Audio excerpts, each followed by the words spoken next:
I always believed that Christmas was a time of magic and miracles. Growing up in the quiet town of Willow Creek, Michigan, the holiday season was the highlight of the year. The snow-covered streets, the warm glow of lights in every window, and the scent of pine and cinnamon created an atmosphere of pure joy. But that Christmas in 1983 shattered everything I thought I knew about the season. My name is Michael Harris, and I was 30 years old when the nightmare began. My wife, Laura, and our 2 children, Emily and Jake, had just moved into our new home, a charming 2-story house on Elm Street that seemed perfect for starting our own Christmas traditions. It was our first Christmas in the house, and we were eager to make it memorable. On a chilly December afternoon, we ventured into the backyard to set up our Christmas tree. We had chosen a magnificent fir from the local tree farm, its branches sturdy and lush, promising to be the centerpiece of our holiday decorations. With Laura's help, we carefully brought the tree inside, placing it in the living room where it stood proudly against the far wall. Decorating the tree was a joyous affair. We hung ornaments that had been passed down through generations, each one with its own story. Strings of colorful lights were draped around the branches, casting a warm, inviting glow. As night fell, the room was filled with the soft twinkling of lights and the laughter of our children eagerly anticipating Santa's arrival. But that night, something felt off. As I watched Emily and Jake hang their last ornament, I noticed a subtle shift in the tree's appearance. The lights seemed dimmer, the shadows cast by the branches longer and more distorted than usual. I dismissed it as a trick of the light, too engrossed in ensuring everything was perfect for the night ahead. The disturbances began the following day. Ornaments that had been carefully placed on the tree were found scattered across the floor, as if knocked off by an unseen force. Laura and I exchanged worried glances, but we tried to reassure ourselves that it was just the tree settling or perhaps the children's playful antics. However, the incidents grew more frequent and unnerving. One evening, as we sat down for dinner, the temperature in the room dropped sharply. My breath became visible in the air, and an icy chill settled over us. The lights on the tree flickered violently, casting erratic shadows that danced menacingly around the room. Emily clutched her teddy bear tightly, her eyes wide with fear. "Dad, something's wrong with the tree," Jake whispered, his voice trembling. I reached out to steady him, but before I could respond, a loud crash echoed from the living room. We rushed to investigate, finding ornaments shattered on the floor and the tree swaying unnaturally. As if caught in a storm, the room felt heavy, oppressive, and the air was thick with an inexplicable presence. That night, as we tried to sleep, the disturbances escalated. The tree seemed to breathe, its branches expanding and contracting rhythmically.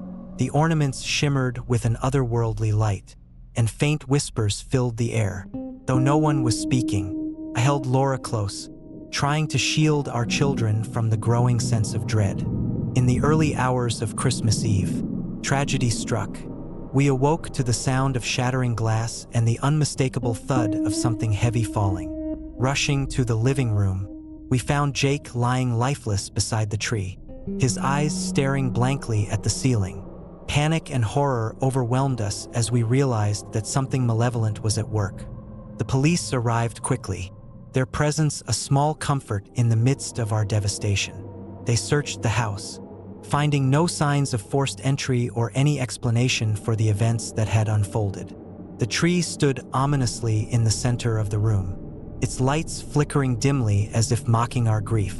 Determined to uncover the truth, Laura and I delved into the history of our home. We discovered that the house had once belonged to the Martin family, who had died in a horrific fire on Christmas Eve in 1953. The fire had consumed the entire house, leaving no survivors, and the town had long whispered about the cursed tree that remained untouched by time. The tree we had brought home was made from the same ancient fir that had been present during the Martin family tragedy. Legends spoke of the tree being imbued with the restless spirits of the lost family, forever bound to the living through the Christmas season. The tree's perpetual freshness was said to be a facade, hiding the dark souls trapped within its branches. Desperate for answers, we contacted a local medium, Mrs. Whitaker, known for her ability to communicate with the spirit world. She arrived at our home with an air of calm authority, sensing the intense energy emanating from the tree. After a thorough examination, she confirmed our fears. "This tree is cursed," she declared solemnly. "It holds the spirits of the Martin family, unable to move on from their tragic end. Their anger and pain have seeped into the tree, making it a vessel for their torment." She advised us to perform a cleansing ritual to free the spirits and break the curse. With no other options, we agreed, hoping to restore peace to our family and honor the souls trapped within the tree. On Christmas Eve, we gathered in the living room, the tree standing tall and sinister under the flickering lights. Mrs. Whitaker led us through the ritual, chanting prayers and sprinkling holy water over the branches. The air grew thick with tension as the spirits began to manifest, their anguished cries echoing through the room.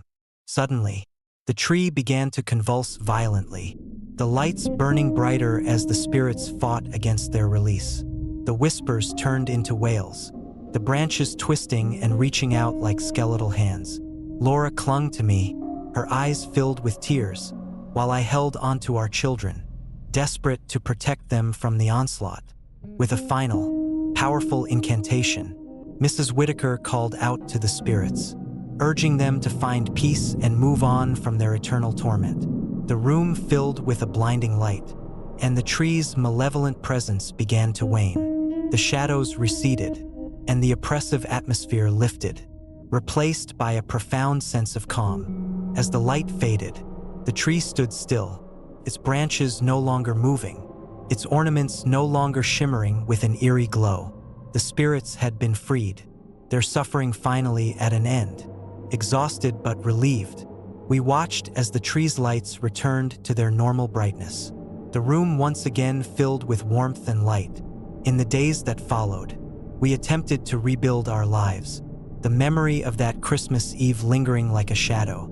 The tree, now free from its curse, continued to stand in our living room, a symbol of both our resilience and the haunting history that had almost destroyed us. We decided to keep it, honoring the spirits by maintaining a respectful distance and ensuring that their story was never forgotten. Years later, the tragic events of that Christmas have faded into a somber family legend, a reminder of the thin veil between the living and the dead, and the enduring power of love and faith to overcome darkness.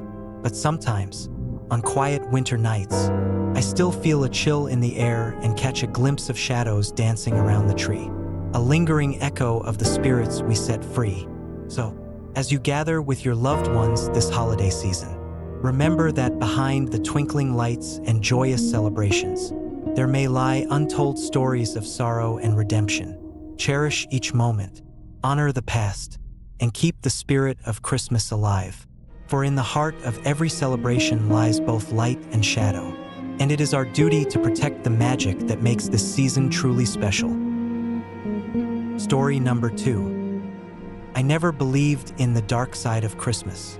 Growing up in the suburban sprawl of Newark, New Jersey, the holiday season was synonymous with joy, laughter, and the comforting glow of twinkling lights.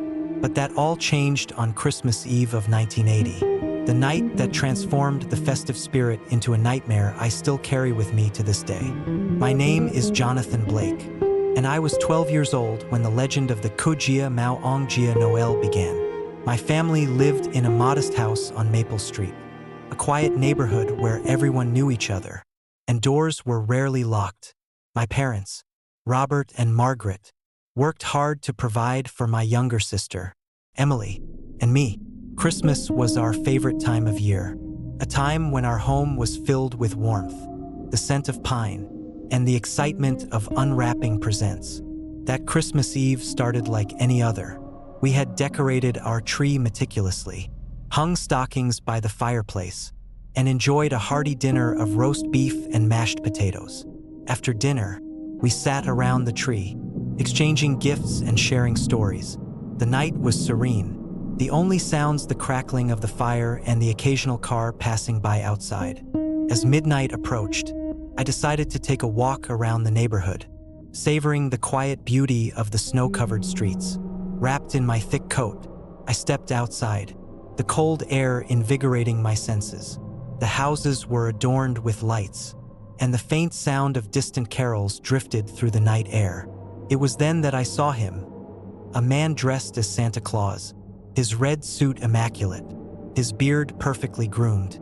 He was walking slowly down our street, carrying a large sack over his shoulder. Curiosity piqued.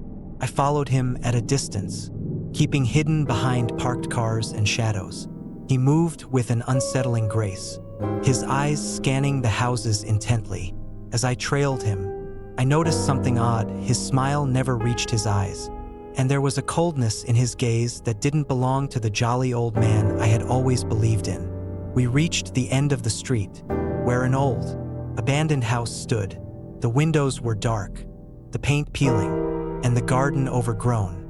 The Santa Claus figure stopped at the front door, reached into his sack, and began knocking in a deliberate, rhythmic pattern. My heart raced as I watched him, sensing that something terrible was about to unfold.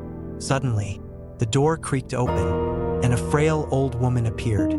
She stared at Santa with a mixture of fear and resignation before letting him inside. I wanted to retreat, to go back home and tell my parents, but something compelled me to stay, to witness what was happening. Minutes later, the sound of muffled screams echoed from within the house. The Santa figure's demeanor changed instantly. His eyes darkened, and his smile twisted into a sinister grin. Without warning, he lunged at the old woman, pulling out a gleaming knife from his belt. The screams grew louder, more desperate, as he began attacking her with brutal efficiency. Paralyzed with fear, couldn't look away. The horror of the scene before me was indescribable. The once beloved symbol of Christmas had become a vessel for pure evil. His actions driven by a darkness I couldn't comprehend. Blood splattered the walls, and the old woman's lifeless body lay on the floor, her eyes wide with terror, as the Santa Claus killer finished his gruesome act. He wiped the knife clean and calmly left the house, disappearing into the night as mysteriously as he had arrived. I stood there, trembling, unsure of what I had just witnessed. My mind raced with questions. Who was this man? Why was he killing? I rushed home, my breath visible in the cold air, and burst through the front door, tears streaming down my face. My parents were startled by my frantic entrance, their concern evident. "What's wrong, son?" Margaret asked, her voice gentle but worried. "I saw a Santa Claus. He killed someone," I stammered, struggling to convey the horror of what I had witnessed. Robert's face hardened with disbelief. "You're imagining things, John. Maybe you stayed up too late." But I knew what I had seen was real. The next day, news of the brutal murder spread through our town like wildfire. The police were baffled. No fingerprints, no sign of forced entry, and no report of any missing persons in the area. The only clue was the description of a man dressed as Santa Claus, seen near the scene of the crime.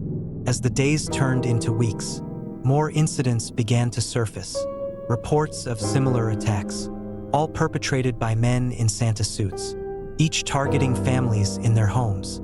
The townsfolk were gripped by fear, their trust in the spirit of Christmas shattered by the heinous acts of these imposters. I became obsessed with uncovering the truth behind the Santa Claus killer. Late nights were spent poring over old newspaper archives, speaking with witnesses, and trying to piece together the mystery. It was during one of these sleepless nights that I stumbled upon an old legend told by my grandfather, a tale of a man named Harry, who had lost his family in a tragic accident on Christmas Eve years ago. Consumed by grief and madness, Harry had vowed to punish those he deemed unworthy, using the guise of Santa Claus to carry out his twisted vendetta. The more I learned, the more I realized that Harry was behind the murders. His obsession with the holiday had corrupted him, turning him into a monster who sought to impose his own twisted sense of justice on unsuspecting families. The legend matched the patterns of the crimes perfectly, and I knew I had to find him before he claimed another victim. With the help of the local sheriff, I tracked down Harry to an abandoned factory on the outskirts of town. The building was a relic of the past, its windows shattered and walls covered in graffiti. We approached cautiously, the weight of the hunt pressing heavily on us. Inside, the factory was dark and silent, the only sound our footsteps echoing through the vast space. We moved through the shadows, our flashlights cutting through the darkness. It was there, in the center of the factory, that we found him, Harry, still dressed in his Santa suit, his eyes empty and devoid of humanity. "Harry," I called out, my voice steady despite the fear gnawing at me. "It's over. You need to stop this." He turned slowly, a twisted smile spreading across his face. "Christmas was the only time I felt alive," he whispered. "Now, I can share that feeling with others." Before I could react, he lunged at me, his movements frantic and desperate. The ensuing struggle was intense, but the sheriff managed to subdue him, restraining him as I backed away, panting and shaken. Harry was taken into custody. His reign of terror finally ended. The town began to heal, slowly restoring their faith in the holiday season. But the scars remained, a constant reminder of the darkness that had once invaded our lives. Years later, the story of the Christmas evil became a cautionary tale, a reminder that even the most beloved symbols can harbor unimaginable horrors. I still live in Newark, now with my own family, and each Christmas Eve, I reflect on that fateful night. The memory of Harry's twisted smile and the fear in his eyes serve as a stark reminder of the thin line between joy and madness. Sometimes, late at night, when the wind howls and the shadows grow long, I catch a glimpse of something out of the corner of my eye, a figure in a red suit lurking in the darkness, watching, waiting. Is a haunting reminder that evil can take many forms, and that the true spirit of Christmas lies not just in the light and laughter, but in the strength to confront and overcome the darkness that seeks to undermine it. So, as you gather with your loved ones this holiday season, cherish each moment, embrace the warmth of family, and keep the spirit of Christmas alive. For in the heart of every celebration lies both light and shadow, and it is our duty to protect the joy that makes this season truly special. Story number 3. I never imagined that moving into an old house could unravel the very fabric of our lives. The Martins, my wife, Clara, and our 2 children, Ethan and Lily, had always dreamed of owning a home filled with character and history. So when we stumbled upon the charming Victorian house on Elm Street, nestled in the quiet outskirts of our small town, it seemed like the perfect place to create new memories. Little did we know, our first Christmas in that house would become a nightmare we couldn't escape. It was late November when we finalized the purchase. The house, with its intricate woodwork and large, welcoming windows, exuded a timeless beauty. The previous owners had moved away for work, leaving the house vacant for years.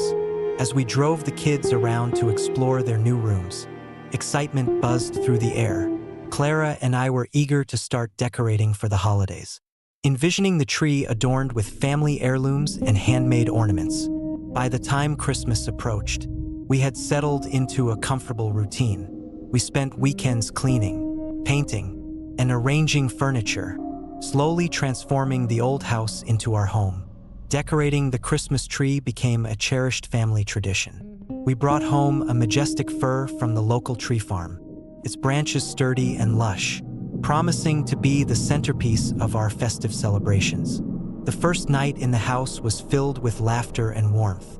The children eagerly helped hang lights and ornaments, their eyes sparkling with anticipation. Clara baked cookies while I set up the tree, carefully placing each decoration with love. As we sat around the fireplace, sipping hot cocoa, the sense of belonging was palpable. Felt like the start of something wonderful. But as the days went by, subtle disturbances began to unsettle our peace. First, it was the ornaments slipping from the branches, seemingly without reason. we'd find them scattered on the floor. Despite our careful placement, the lights would flicker intermittently, casting strange shadows that danced eerily across the walls. Clara dismissed it as a quirk of the old house, attributing it to faulty wiring or the settling of the tree. However, the incidents grew more sinister. Doors that we were certain we'd closed would slam shut on their own, startling us in the dead of night. Footsteps echoed through the halls when no one was home, and a faint, unsettling laughter seemed to reverberate from the depths of the house. The children became increasingly anxious, whispering about ghosts and monsters that lurked in the shadows. One particularly cold December evening, as we gathered for dinner, the atmosphere grew tense. The temperature in the dining room dropped sharply, our breath visible in the air despite the warmth of the stove. Suddenly, the chandelier above the table began to sway violently, the crystals clinking ominously.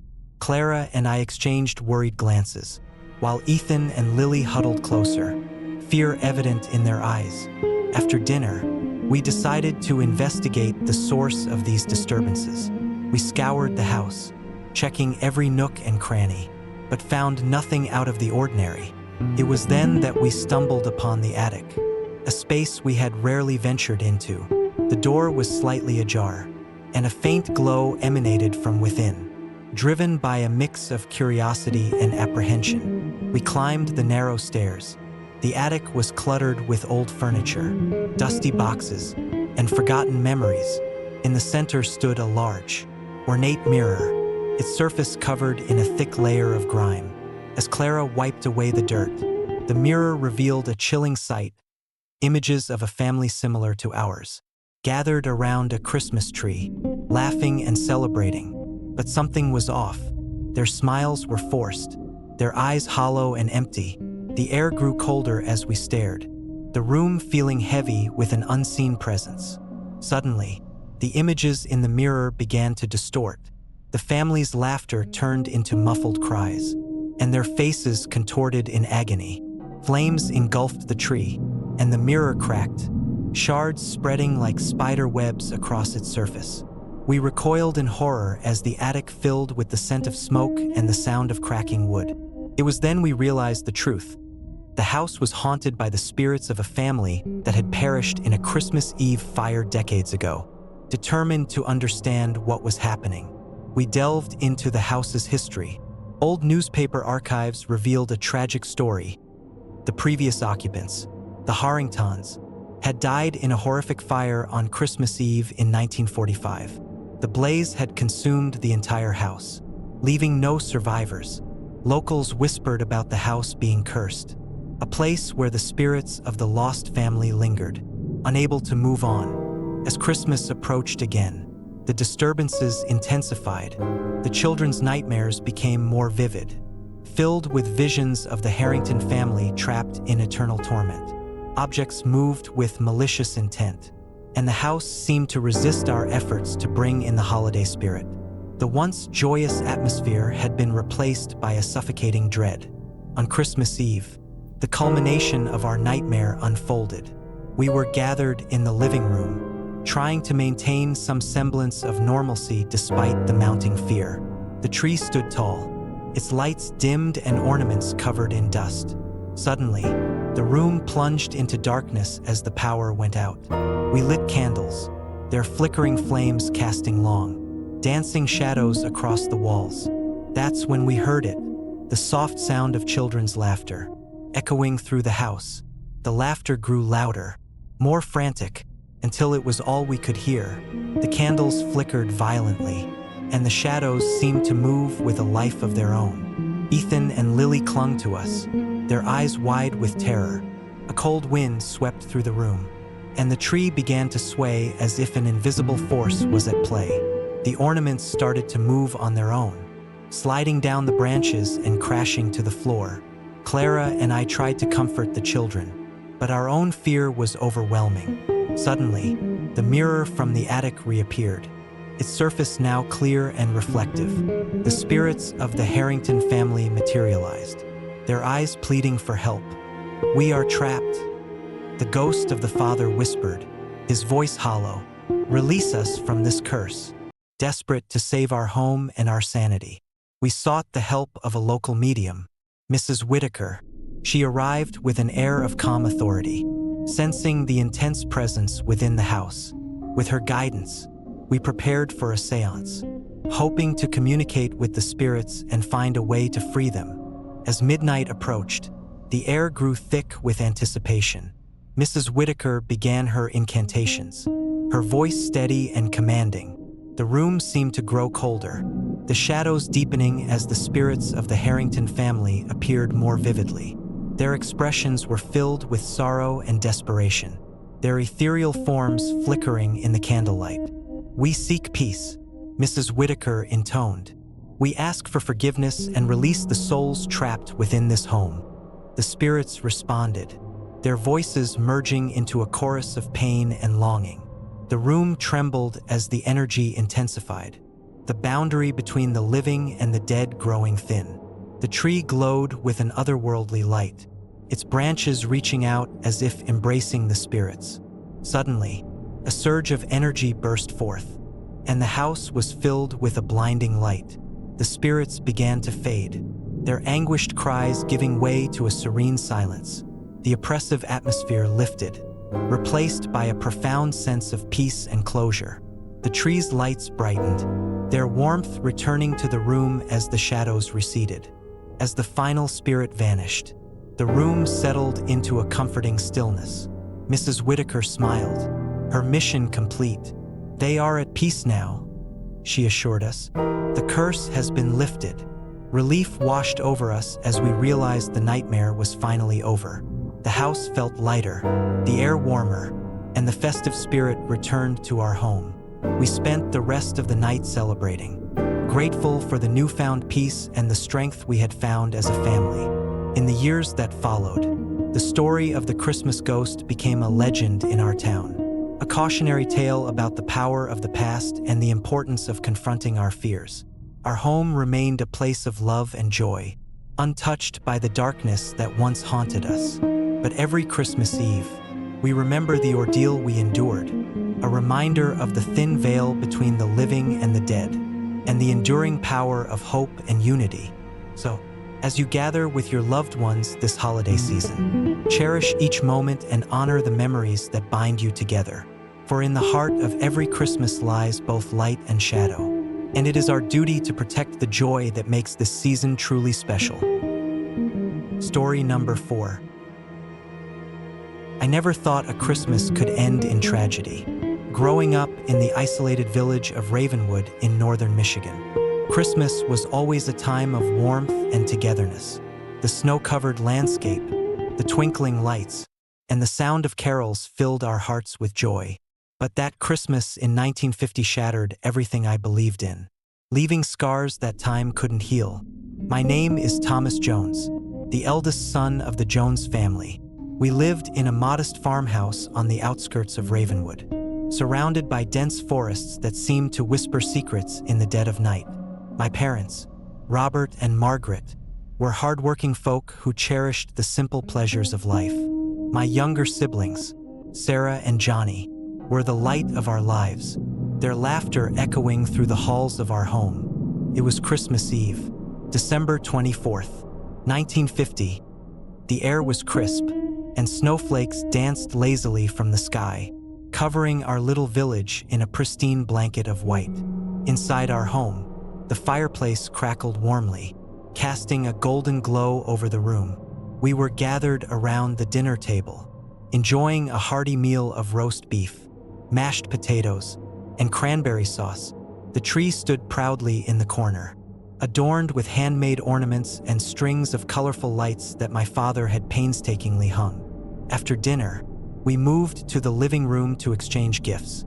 The atmosphere was filled with excitement and anticipation. Sarah and Johnny eagerly tore open their presents, their faces lighting up with joy. I watched my parents with gratitude, feeling blessed to have such a loving family. As the night wore on, the house grew quieter. The children were tucked into bed, exhausted from the day's festivities. Margaret and I sat by the fireplace, sipping hot cocoa and reminiscing about Christmases past. The peacefulness of the night was almost perfect, until the sound of footsteps echoed through the house. At first, I thought it was one of the kids sneaking downstairs for a midnight snack. But knowing they were sound asleep, I dismissed the thought. The footsteps grew louder, more deliberate, stopping right outside our living room door. My heart pounded in my chest as I exchanged a worried glance with Margaret. Without warning, the door swung open, and a man dressed as Santa Claus stepped into the room. His red suit was immaculate, his white beard perfectly groomed, and his eyes twinkled with a friendly light. At first glance, he seemed like any other Santa, here to spread holiday cheer. But there was something unnerving about him, an unsettling stillness in his demeanor that sent a chill down my spine. "Ho, ho, ho," he greeted, his voice calm and soothing. "Merry Christmas, Joan's family." We welcomed him in, thinking he might be a neighbor or someone from town visiting. But as he moved further into the room, an inexplicable sense of dread settled over us. The temperature dropped suddenly, and the warm glow of the fireplace dimmed, replaced by an eerie, cold light emanating from the man himself. Margaret reached for her shawl, wrapping it tighter around her shoulders. "Can we help you, sir?" she asked, her voice trembling. The man smiled, but it didn't reach his eyes. "I've come to share in your celebrations," he replied, his gaze lingering on each of us with an intensity that made my skin crawl. As the night progressed, strange things began to happen. The ornaments on the tree started to move on their own, sliding off branches despite our careful placement. The lights flickered erratically, casting long, twisted shadows that seemed to writhe with malevolent intent. I tried to shake off the unease, telling myself it was just a trick of the light or the result of an overactive imagination. But the disturbances only grew more sinister. Late that night, after the children were asleep, I heard muffled sounds coming from the living room. Curious and apprehensive, I crept down the hallway, the wooden floorboards creaking under my weight. Peering into the room, I saw the man in the Santa suit standing beside the tree. His back to me, he was rearranging the ornaments, but his movements were jerky, almost unnatural. Before I could react, he turned around. His eyes were cold and hollow, devoid of any warmth or kindness. Without warning, he pulled out a gleaming knife from his belt and lunged at me. I barely had time to dodge, feeling the sharp pain as the blade grazed my arm. I stumbled backward, my heart racing as I tried to comprehend what was happening. "Why are you doing this?" I managed to gasp, clutching my bleeding arm. He didn't respond. Instead, he advanced with a predatory grace. His eyes locked onto mine. Panic surged through me as I realized this was no ordinary intruder. This man was something far more sinister, a killer masquerading as Santa Claus. I reached for the nearest object, a heavy ornament, and swung it at him. The ornament connected with his side, but it barely fazed him. He moved with an unnatural speed, the knife slicing through the air towards me once more. Desperation fueled my actions as I dodged his attacks, trying to defend my family. Suddenly, Margaret and I heard the sound of shattering glass. Rushing back to the living room, we found Johnny and Sarah cornered against the wall, the man closing in on them. His face twisted into a grotesque smile as he raised the knife, the intention clear in his eyes. "Stay back," I shouted, stepping between him and my children. But he only laughed, a hollow, chilling sound that echoed through the room. In that moment, everything seemed to slow down. The room was filled with tension, the flickering lights casting an otherworldly glow. I knew I had to act fast, summoning every ounce of courage. I lunged at him, tackling him to the ground. The knife clattered away, and we struggled, the power dynamic shifting as I fought to protect my family. Finally, with a burst of strength, pinned him down, my breath ragged with exertion. The man in the Santa suit looked up at me, his eyes still cold and empty. "You can't stop what's coming," he whispered, his voice barely audible. Before I could respond, the door burst open, and the local sheriff rushed in. followed by a group of deputies. They quickly subdued the man, binding his hands and pulling him off me. Relief washed over me as the immediate threat was neutralized. But the questions remained. Who was this man? Why had he chosen our family? The sheriff led us outside, the cold night air biting at our skin. As we waited for the authorities to arrive, I glanced back at our home, now quiet and still under the blanket of snow. The terror of that night lingered, a haunting reminder of how quickly life could change. In the days that followed, the investigation revealed that the man was a fugitive wanted for a series of brutal robberies and murders in neighboring towns. He had evaded capture for months, his crimes escalating in brutality. The connection to our home remained a mystery, but the presence of the cursed Christmas tree added an eerie layer to the already horrifying tale. The tree became a symbol of our trauma, a constant reminder of the evil that had invaded our lives. The sheriff ordered it to be removed, but no matter how we tried to dispose of it, the tree seemed to resist. It was as if the malevolent force that had possessed the man in the Santa suit still lingered, tied to the very essence of the tree itself. Desperate for answers, we sought the help of Father Michael, the town's priest known for his knowledge of the supernatural. He listened to our story with grave concern, nodding slowly as we recounted the events. After much deliberation, he concluded that the tree was cursed, a vessel for dark forces that fed on fear and violence. "We need to cleanse it," Father Michael declared. "We must perform a ritual to banish the evil that resides within it." With the priest's guidance, we prepared for the ceremony. On Christmas Eve, the following year, we gathered at the town church, the tree placed at the center of the sanctuary. Father Michael began the rites, chanting prayers and sprinkling holy water over the tree. The atmosphere was thick with tension as we awaited the outcome. As the ritual progressed, the tree began to shimmer, the lights flickering in response to Father Michael's prayers. A cold wind swept through the church, and the room darkened as shadows twisted and contorted around us. The evil presence resisted, manifesting as a dark, formless entity that clawed at the very fabric of our reality. But the power of faith and unity proved stronger. With each prayer, the darkness weakened, until finally, a blinding light enveloped the tree. The malevolent force was expelled, leaving behind a sense of peace and closure. The tree, now free from its curse, stood serene and lifeless, its once vibrant needles now dull and withered. We left the church that night with a heavy heart but a newfound sense of hope. The nightmare was over, but the memory of that Christmas lingered, a reminder of the fragility of peace and the ever-present threat of darkness lurking just beneath the surface. Years have passed since that harrowing Christmas, and our lives have slowly returned to normal. The Jones family remains strong, bound together by the trials we endured.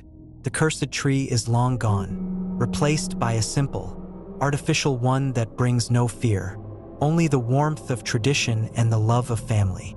But sometimes, late at night, when the wind howls through the trees and shadows dance across the walls, I catch a glimpse of something dark and twisted lurking just beyond the edge of my vision. It's a reminder that evil can take many forms, and that the true spirit of Christmas lies not just in joy and giving, but in the strength to confront and overcome the darkness within and around us. So, as you gather with your loved ones this holiday season, remember our story, cherish each moment, embrace the light, and hold on to the hope that, no matter how dark the night may seem, the warmth of family and faith will always guide you through. Story number 5. I never thought a Christmas could turn into a nightmare. Growing up in the sunny suburbs of Los Angeles, Christmas was always a time of joy and celebration. The streets were adorned with dazzling lights, neighbors exchanged gifts, and the scent of pine and cinnamon filled the air. But that all changed on Christmas Eve of 1952, the night that forever tainted the spirit of the season for our family. My name is James Anderson, and I was 16 years old when the tragedy struck. My family, my father, Robert, my mother, Eleanor, and my younger sister, Susan, had just moved into a charming two-story house on Evergreen Drive. It was our first Christmas in our new home, and excitement buzzed through every corner of the house. We spent weeks preparing, decorating the tree with ornaments collected from our old home and stringing up lights that cast a warm, inviting glow. On Christmas Eve, the air was crisp, and a light snow began to fall, blanketing the neighborhood in white.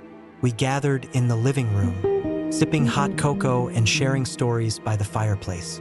The tree stood proudly in the corner, its branches heavy with ornaments and twinkling lights. Susan was eagerly waiting for Santa, her eyes wide with anticipation. As midnight approached, I decided to take a walk around the neighborhood, enjoying the peacefulness of the night. The streets were quiet, the only sounds the crunch of snow under my boots and the occasional distant car passing by. I admired the decorations on the houses, feeling a sense of belonging in our new community. Halfway down Evergreen Drive, I noticed a man dressed as Santa Claus standing alone by a house that looked eerily similar to ours. He was tall and lanky, with a gaunt face that didn't quite match the jolly image of Santa. His red suit was pristine, almost too perfect, and his beard was meticulously groomed. There was something unsettling about him, a coldness in his gaze that sent shivers down my spine. Curiosity got the better of me, and I approached him cautiously. "Merry Christmas," I said, trying to sound friendly despite the unease I felt. He didn't respond, merely stood there, staring blankly at me. I could feel his eyes piercing through me, a silent judgment that made me uncomfortable. "Are you lost?" I asked, taking a step back. He finally spoke, his voice raspy and emotionless. "I've come to deliver your gifts." Before I could react, he reached into his sack and pulled out a present, handing it to me without a word. The gift felt unnaturally heavy in my hands, and as I looked into his eyes, a dark shadow seemed to pass over his face. Without warning, he pulled out a gun, the metal gleaming under the streetlights. "Stay back," he commanded, his voice now cold and threatening. Fear surged through me. I took a step back, trying to keep my distance. "What do you want?" I demanded, my voice shaking. He didn't answer. Instead, he lunged at me, the gun raised. Instinctively, I turned and ran, my heart pounding in my chest. I sprinted back to our house, the sound of his footsteps echoing behind me. My parents and Susan were startled by my frantic entrance, their faces filled with concern. "What's wrong, James?" Eleanor asked, pulling me close. I couldn't find the words, my mind racing with fear. We barricaded the doors and windows, trying to keep the intruder out. The house felt suffocating, the warmth of the fire now a distant memory as dread settled in. Suddenly, the power went out, plunging us into darkness. The only light came from the flickering candles we had lit, casting eerie shadows on the walls. I could hear his footsteps outside, slow and deliberate, as if savoring every moment of our terror. The gunshot rang out, and I felt a searing pain in my side. I stumbled, gasping for breath as my vision blurred. Susan screamed, rushing to my side, but the man in the Santa suit moved with unnatural speed. He grabbed Eleanor, his grip ironclad, and began dragging her towards the door. "Stop!" I yelled, trying to muster the strength to fight back. But my body refused to cooperate, the pain overwhelming me. The room seemed to close in, the shadows growing darker, the air colder. The man's twisted smile was the last thing I saw before everything went black. When I awoke, I was lying on the floor, the house silent once more. My parents and Susan were huddled together, tears streaming down their faces. The man in the Santa suit was gone, leaving behind nothing but the lingering scent of fear and the broken remnants of our once joyous Christmas. The police arrived shortly after, their presence a small comfort in the midst of our grief. They searched the neighborhood, but there was no trace of the murderous Santa Claus. The only evidence was the heavy gift I had held, now just an empty box on the floor, this weight a haunting reminder of that fateful night. In the aftermath, our lives were forever changed. We moved away from Evergreen Drive, unable to shake the memory of what had happened. The story of the murderous Santa Claus spread through the town, a dark legend that people whispered about in hushed tones. Some believed he was a deranged man driven by madness, while others thought there was something more sinister at play, a malevolent force that had corrupted the symbol of Christmas itself. Years later, I still wake up in cold sweats on Christmas Eve, haunted by the memories of that night. The image of the Santa suit with those empty, cold eyes lingers in my mind, a symbol of the thin line between joy and horror. My family tries to move past it, finding solace in artificial trees and decorations that lack the sinister history of our cursed fur. But no matter how hard we try, the shadow of that night always looms, a reminder that darkness can sometimes hide behind the most beloved symbols. One Christmas Eve, many years after the tragedy, I decided to visit Evergreen Drive one last time. The house was gone, replaced by a vacant lot overtaken by weeds and the relentless march of nature. As I stood there, the wind howled through the empty space, carrying with it the faint sound of distant laughter and the echo of a gunshot that never seemed to fade. I turned to leave, but something caught my eye, a glimmer of red amidst the gray. There, standing on the remnants of the old driveway, was a man in a Santa suit, his presence as unnerving as ever. His eyes met mine, and I felt a chill run down my spine. "Merry Christmas," he whispered, his voice a haunting echo that seemed to pierce through my very soul. I ran, not daring to look back, the fear gripping me once more. The legend of the murderous Santa Claus was real, a dark shadow cast over our family and the spirit of Christmas itself. And as long as the memory lingered, so too would the terror of that night, a ghostly reminder that even in the season of joy, darkness can find its way in. So, as you gather with your loved ones this Christmas, remember our story, cherish each moment, embrace the light, and be wary of the shadows that linger just beyond the glow of the holiday lights. For sometimes, the most terrifying monsters wear the most unexpected masks, and the spirit of Christmas can be both a beacon of hope and a harbinger of fear. Story number 6. I've always cherished the magic of Christmas, the twinkling lights, the scent of pine, and the laughter of children eagerly awaiting Santa's arrival. Growing up in a small town in Pennsylvania, the holiday season was the highlight of the year. But that Christmas Eve in 2010 shattered my perception of joy and introduced me to a nightmare I couldn't have imagined. My name is Daniel Harris, a 38-year-old high school history teacher. I live in Willow Creek, a picturesque town nestled among dense forests and rolling hills. Our community thrives on tradition, and every December, the town square transforms into a winter wonderland. This year, we were particularly excited about the annual Krampus parade, a relatively new addition inspired by European folklore. Krampus, the dark counterpart to Santa Claus, had always fascinated me. According to legend, while Santa rewards well-behaved children, Krampus punishes the naughty ones. The parade was meant to be a fun way to educate kids about good behavior, with participants donning elaborate Krampus costumes and staging playful antics. I thought it was a quirky, harmless tradition, a nod to our European heritage. The days leading up to Christmas were busy but joyful. We decorated our home with care, hanging ornaments collected over the years and stringing lights that bathed our living room in a warm, festive glow. My wife, Laura, and I were particularly proud of our homemade decorations, each piece a labor of love. Our children, Emily and Jake, were excitedly helping with the final touches, their faces glowing with anticipation. On Christmas Eve, the air was crisp, and snowflakes began to fall gently, covering Willow Creek in a pristine white blanket.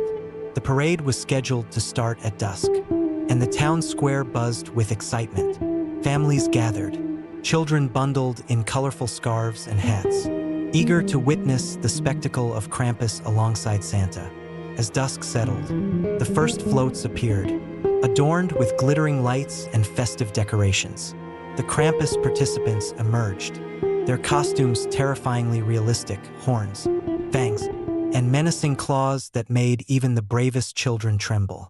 They roamed the streets, playfully chasing kids and handing out candy, a twisted version of Santa's gift-giving. I stood with Laura, Emily, and Jake, watching the parade with a mix of amusement and curiosity. The night was filled with laughter and cheer, the spirit of Christmas enveloping us all. But as the parade progressed, an unsettling feeling began to creep into my mind. It started subtly, a chill that seemed to emanate from the shadows, and an inexplicable sense of being watched. Around midnight, the parade reached its climax. The grand finale featured a massive float depicting both Santa and Krampus, symbolizing the balance between good and evil. The crowd cheered as the two figures stood side by side, a powerful image of holiday duality. But then, something shifted. A sudden gust of wind swept through the square, extinguishing the lights and plunging us into darkness. The cheerful music was replaced by an eerie silence, broken only by the sound of my own breathing. Panic spread through the crowd as whispers of confusion and fear filled the air. Laura grabbed my arm, her eyes wide with concern. Before I could react, the Krampus figures on the floats began to move on their own, their eyes glowing with a sinister light. They descended from the floats with unnatural speed, their movements jerky and inhuman. The crowd scattered, screams echoing through the night as the possessed Krampus advanced toward us. I pushed Laura and the kids behind me, my heart pounding in my chest. Emily clung to me, her small body trembling with fear. Jake stood beside me, his face pale but resolute. The Krampus reached us, their claws extended, eyes burning with malevolence. One of them stepped forward, its voice a guttural growl that sent shivers down my spine. "You've been naughty," it hissed, his breath cold and foul. "Time to face your punishment." I couldn't move, paralyzed by fear. The Krampus surrounded us, their presence oppressive and terrifying.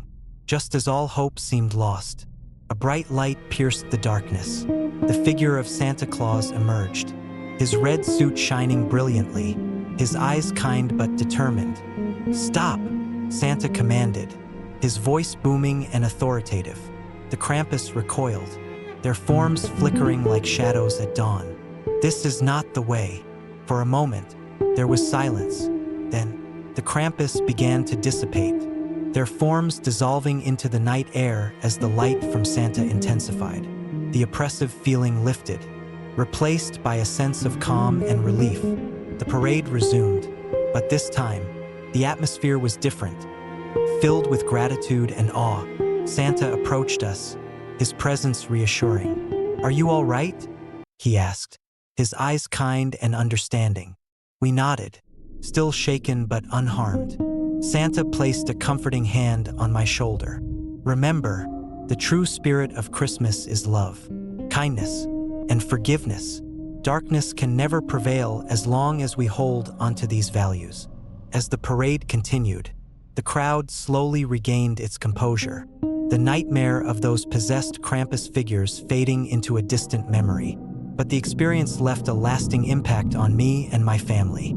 That Christmas Eve taught us the delicate balance between good and evil, and the power of love and unity to overcome darkness.